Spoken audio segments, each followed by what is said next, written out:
In 2017 and 18, seekers from all over the globe gathered at Kanha Shantivanam, the world's largest heartfulness center near Hyderabad in India. They came together to intensify their practice of meditation and also deepen their understanding of 10 guidelines for daily living that form an integral part of the Heartfulness movement. These 10 maxims were written in the 1940s by the great spiritual scientist Ramchandra of Shahjahanpur, affectionately referred to as Babuji. They were the result of Babuji's lifelong spiritual practice, observation of the vibratory patterns of nature, and direct experience under the tutelage of his guide, Lalaji Maharaj. Babuji offered a simple method called Sahaj Marg, or the natural path, as a means for spiritual evolution. A heart-based meditation practice assisted by yogic transmission.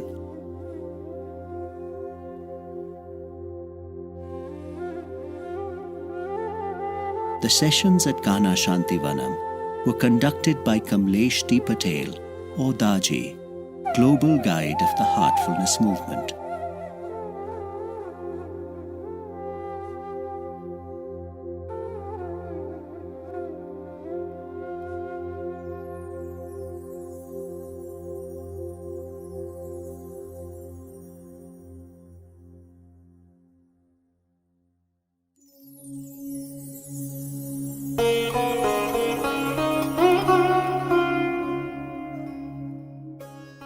Rise before dawn and offer your prayer and meditation at a fixed hour, preferably completing them before sunrise. Have a separate place and seat for meditation. As far as possible, develop the habit of sitting in one and the same pose. Give special attention to purity of body and mind.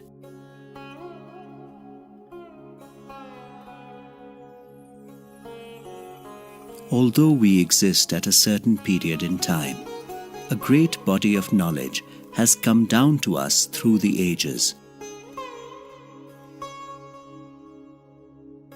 The ancients discovered that certain times of day are more conducive to meditation than others.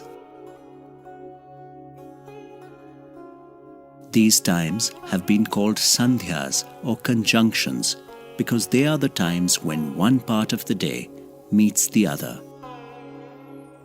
Dawn, dusk and noon are all sandhyas.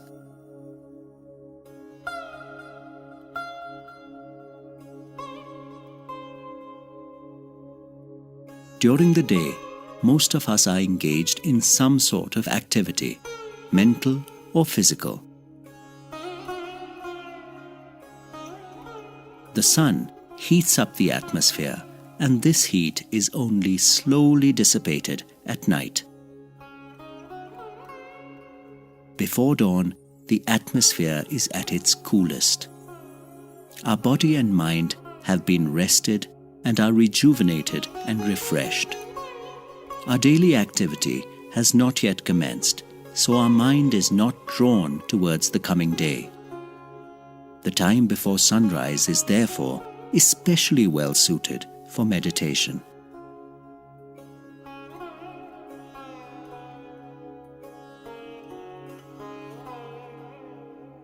Daaji offered a practical exercise to perceive the influence of the time of day on the human body. He asked the people present to observe the flow of energy within them for 24 hours and to note whether the energy flows outward or inward. He also asked them to observe their breathing pattern and note which of the nostrils is dominant. At different times, a different nostril dominates the breath. When they reconvened the next day, most reported that they felt energy flowing outward in the daytime and flowing in at night. Also, in the day the right nostril was dominant, whereas at night it was the left nostril. So does this say something to us? That during daytime, energy is flowing out. Night time, you're absorbing. The cycle continues.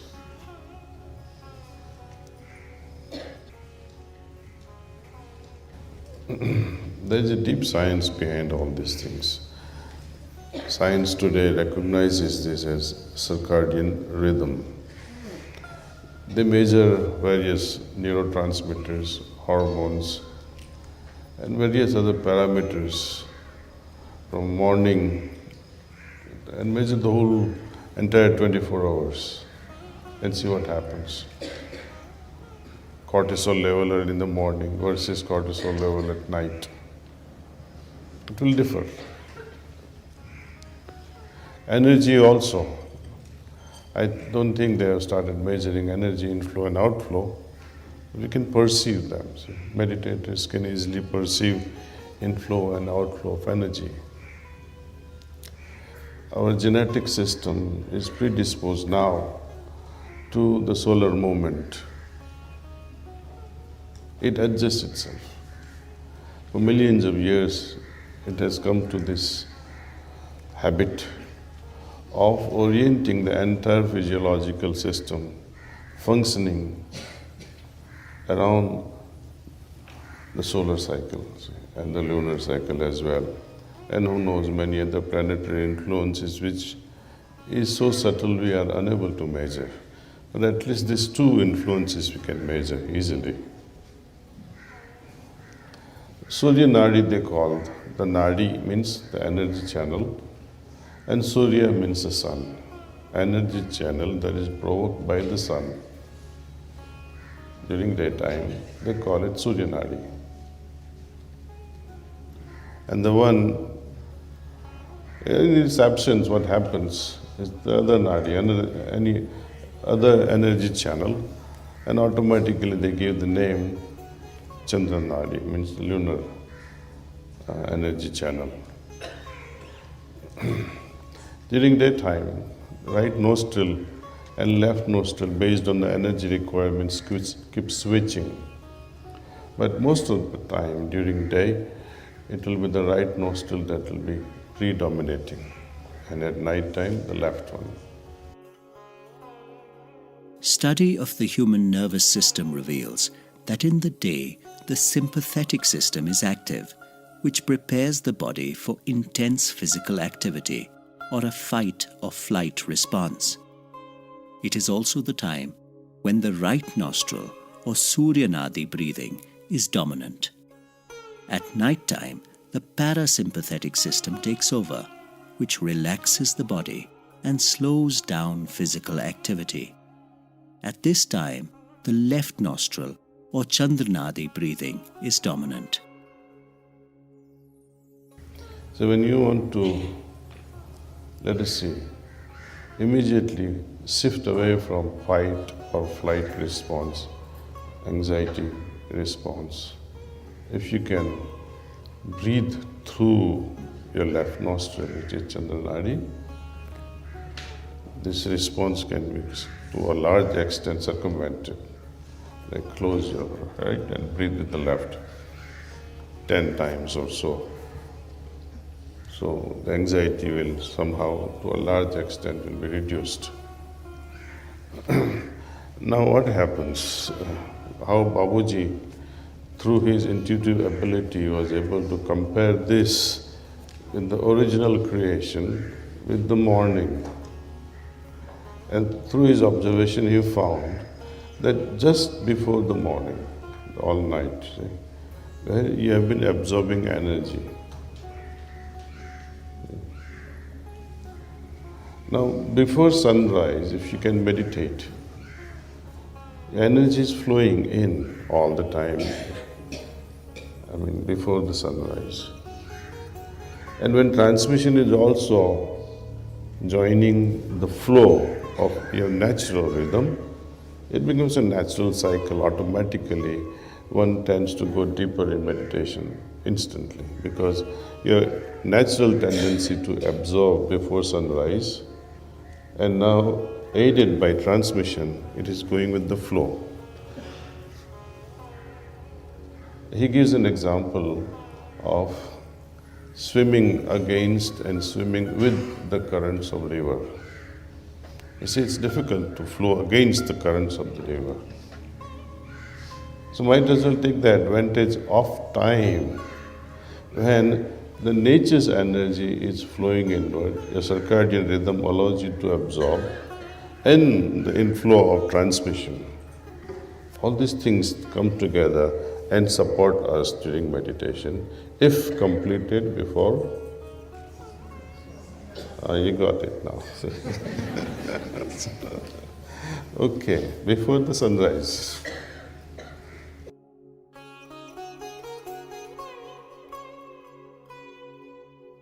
However, we all have different responsibilities and constraints and a unique set of circumstances in life. It is not easy for all to adhere to completing their meditation before sunrise. We all have our weaknesses. I can't get up before dawn. If we miss the first opportunity of meditating before dawn, any other time will be as good. It is better to meditate regularly at 8 a.m. or 9 a.m. or 10 a.m., even if it is for 5 minutes. So Babuji used to say, yes, go ahead, meditate at that time. Whenever you get chance, whenever you get an opportunity of meditation, use that time. And if you still cannot, constant remembrance is there. Connect yourself with your open eyes and continue with your work. He is not saying to fight with the family and get rid of the in-laws and get rid of husbands and get out of this, I have to meditate. Then you're creating trouble. Family comes first. If you're not going to have peace in the family, how are you ever going to meditate? So wait. Patience has its own rewards. You couldn't do meditation because of whatever it is, it's all right. Meditation is for peace. You can't fight for peace and say, oh, I have to meditate, I want to be at peace. What will happen to that? It's a wrong way of expressing the things.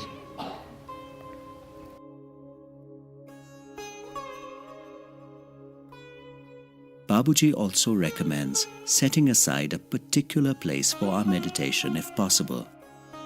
If not an entire room, then a particular chair or seat can also be designated for the purpose.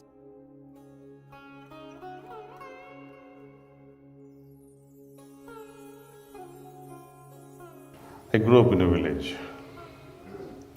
And I had seen, we used to have buffaloes and cows. And they had their own stump, specific to each animal. They were tied there. The moment you release them, they all go together outside the village for grazing. In the evening when they return, each cow or buffalo will go to their own respective stump. They don't mess around. You noticed it? They don't go to other stump and stand there. They'll go to their own stump and just stand to be tied up. They have so much of wisdom. This is the spot. This is my spot. We need to designate our stumps in our house. This is my stump. I will meditate here. This is my comfortable place. And the place where we meditate regularly, it creates atmosphere. It creates vibrations. It charges the place.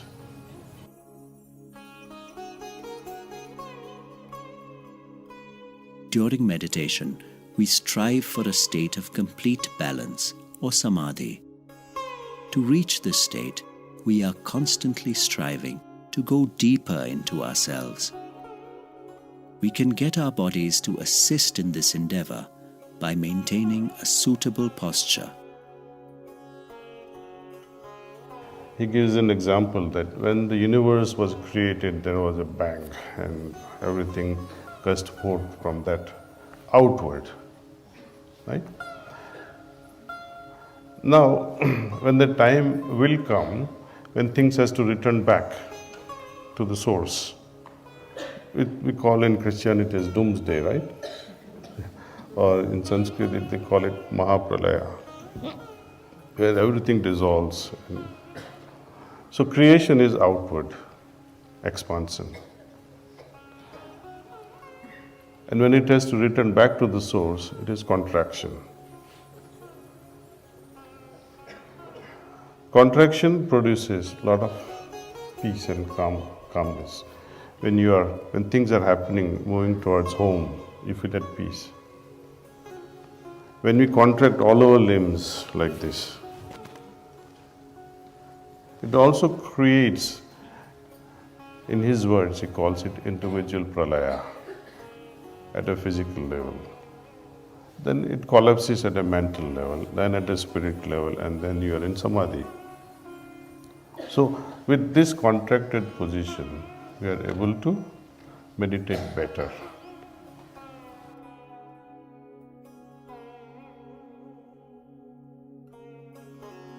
The exact same posture, however, cannot be recommended for everyone and will vary from person to person. Each individual's body has over the years adopted certain positions that it is comfortable in. A posture that does not come naturally to us can lead to stress in our system and draw our mind away from meditation. It should be comfortable.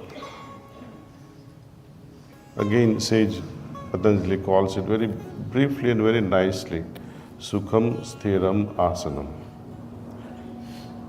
Adopt a position in such a way that it comforts you, and in that comfort position you are able to remain steady for as long as you have to meditate. So, comfortable, steady.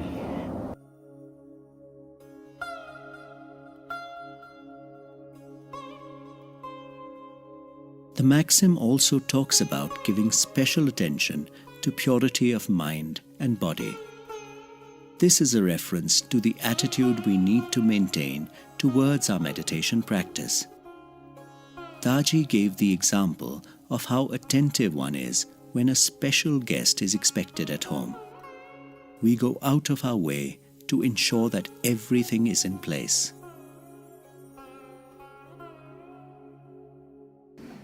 But when we meditate and inviting the most significant part of our life, God, can we be careless?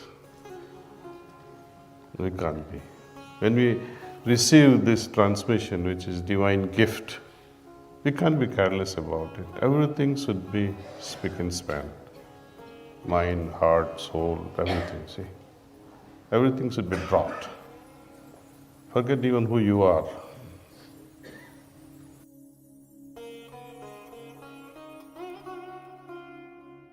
The idea of following a discipline in our practice has far-reaching effects and is an invaluable asset on our spiritual journey.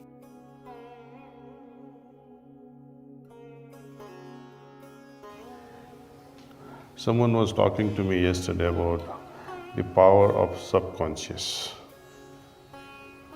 It's not in our hands. But surely our activities, when they become automatic, when we bring about automatism in our practice, it becomes subconscious, it becomes a part of our being, part of our physiology, part of our biology, everything it becomes. Like, in the beginning when you are struggling to drive a car, right? You don't know where the pedal accelerator is, where the clutch is, and the windows, and your rear window, mirror. And you're so focused on so many things, and you are anxious at that time, anxiety at a very high level. And when the inspector is there, driver inspection test. My Lord Jesus Christ, please help me, I have my exam today, And you are so tensed up. But later on comes time in life where you drive effortlessly. You don't have to make conscious effort in where my keys are and where the keys will go and where my foot will go on the accelerator. It just happens. It becomes part of you. So over a period of time, when we practice fixed place, fixed time, everything fixed, it becomes our unconscious effort. Patanjali, in his Yoga Sutra, would call it Prayatna Sitilikaran. That is the second sutra of Patanjali. Meaning, relax all your efforts. Don't try hard too much. When we have to meditate and try, I have to meditate, I have to go in samadhi. And you try hard. Will you go in samadhi? It's not possible. You're so anxious, your efforts are so powerful. Try to sleep with a lot of efforts. I have to sleep right away. I have to get up in the morning at 3 to catch a flight. And you would expect that moment you hit the bed, you're gone. These expectations and trying too hard spoils everything. See? So just chill, as they say, relax. And let things happen, let things unfold. But efforts should be there, but they should be totally relaxed efforts. And this happens only by practice. In the beginning, it will be a struggle. It will be full of efforts in the beginning, but it becomes part of us then, you see.